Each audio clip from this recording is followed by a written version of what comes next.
Welcome to my YouTube channel. हाँ जी बच्चों, आज जो मैं आपको क्वेश्चन करवाने जा रही हूँ ये क्लास 10th का एनसीईआरटी बेस्ड क्वेश्चन है। आपने बहुत बार सुना होगा, ठीक है। नया क्वेश्चन नहीं है, बट इस क्वेश्चन को मैंने देखा बच्चे रट्टा लगा लेते हैं। बेटे इम्पोर्टेंट क्वेश्चन है। इस क्वेश्चन में बच्चों के बहुत से डाउट थे, उसी डाउट को क्लियर करने के लिए ये वाला क्वेश्चन मैं आज करवाने जा रही हूँ। वीडियो को एंड तक देखना बेटे, ध्यान से देखना, ठीक है जी। रट्टा नहीं लगाना, जैसे मैं करवा रही हूँ आप वैसे लिख देना।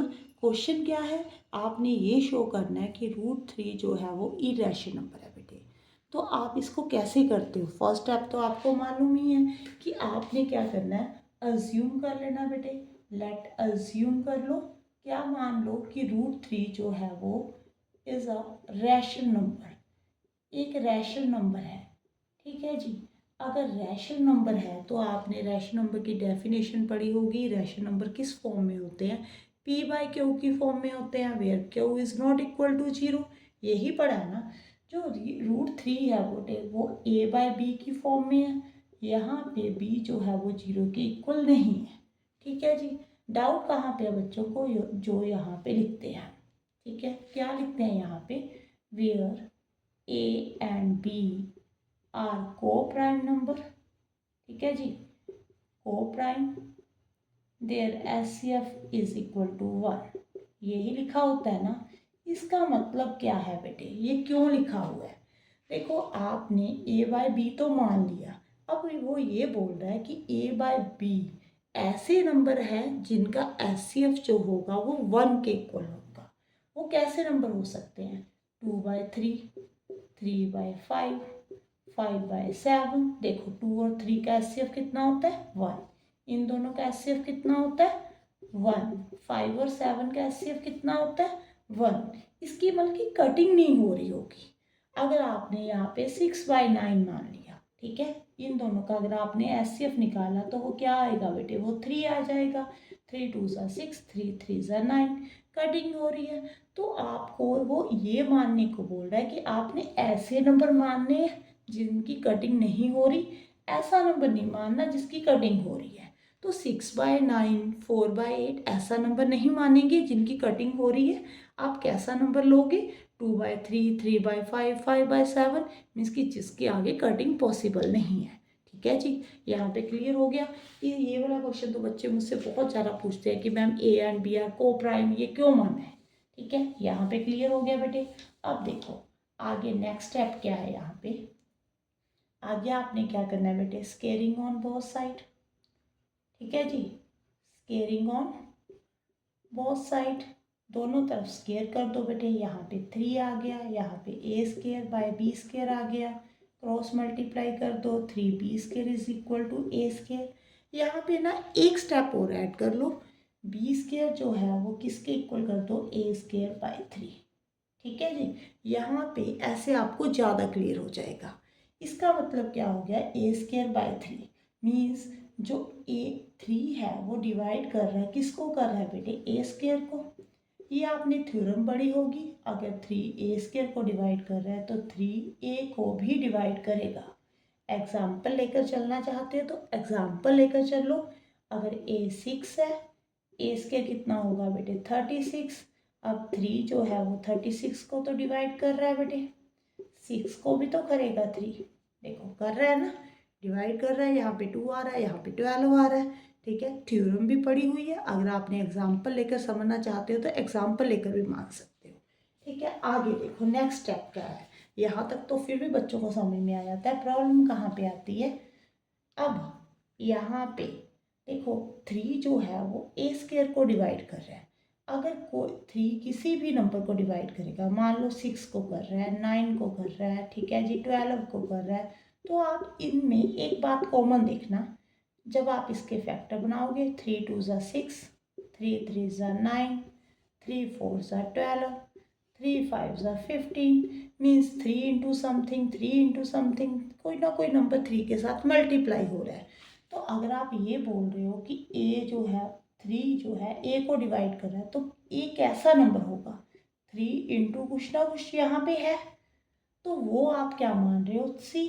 तो इसका मतलब जो a है वो क्या है बेटे, 3c, ऐसा नंबर है, ठीक है, एग्जाम्पल के साथ समझा रही हूँ। अगर 3 जो है वो 6 को डिवाइड कर रहा है, 3 9 को डिवाइड कर रहा है, 3 12 को डिवाइड कर रहा है, 3 15 को डिवाइड कर रहा है, तो अगर आप इसके 6 के फैक्टर बनाओगे तो 3 इंटू 2, 3 इंटू 3, 3 इंटू 4, 3 इंटू 5। तो अगर 3 ए को डिवाइड करेगा तो ए कैसा नंबर होगा, 3 इंटू समथिंग। तो आपने क्या मान लेना है, सी मान लेना है वहाँ पे। ठीक है जी, क्लियर है बेटे। अब नेक्स्ट स्टेप देखो, यहाँ तक सबको क्लियर हो गया। यहाँ पे भी बच्चों को डाउट होता है कि a is equal to 3c क्यों माना है हमने। इसलिए माना है बेटे, 3 जो है वो a स्क्वायर को डिवाइड कर रहा है। ठीक है, अब देखो नेक्स्ट, ये मैं रेस कर देती हूँ यहाँ से, एक मिनट।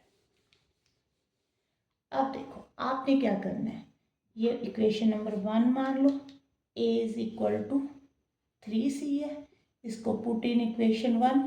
ठीक है जी, पुट इन इक्वेशन 1 में पुट कर दो बेटे। अब यहाँ पे B square is equal to A के प्लेस पे 3c, ठीक है जी, divided by 3। B square is equal to 9c square by 3, cutting कर दो, 3 3 ज़ा 9, तो c square is equal to B square by 3 आ गया। ठीक है जी, यहाँ तक क्लियर हो गया।